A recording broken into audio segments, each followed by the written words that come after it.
¿Dónde está Metelo Cimber? Que se adelante y presente enseguida su solicitud a César. Está preparado. Procurad secundarle.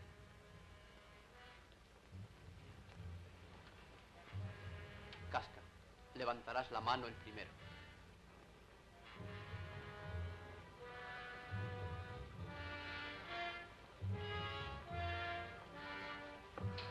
¿Estamos dispuestos?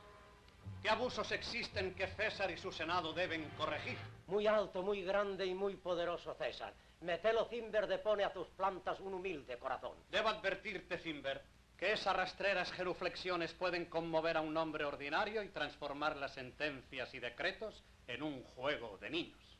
No te ilusiones pensando que César lleva una sangre tan mezquina que pueda cambiar su calidad con lo que hace palpitar al imbécil.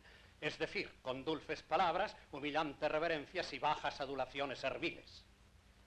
Tu hermano está desterrado por un decreto. Si postrado a mis plantas ruegas y adulas por él, te aparto a un lado como a un perro. Sabe que César no es injusto ni sin causa se dará por satisfecho. No hay ninguna voz más digna que la mía que suene más grata a los oídos del gran César para pedirle el retorno de mi hermano.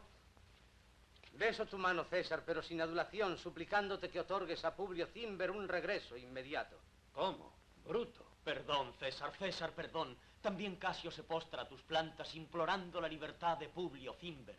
Podría ablandarme si fuera como vosotros. Si pudiera suplicar los ruegos, me conmoverían. Pero soy constante como la estrella polar, que por su fijeza no tiene rival en ninguna otra del firmamento. Esmaltados están los cielos de chispas, todas ellas de fuego y resplandor, pero entre todas solo una mantiene su lugar. Así sucede en el mundo. Poblado está de hombres y los hombres se componen de carne, sangre e inteligencia.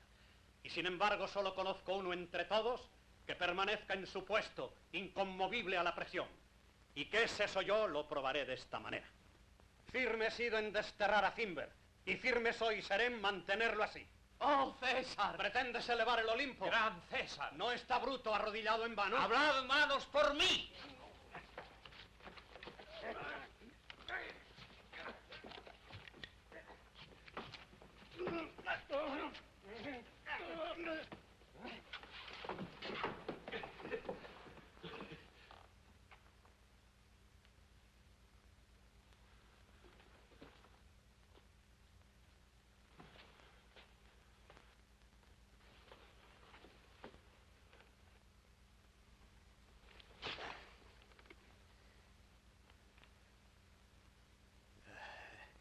E tu, Brute, muere en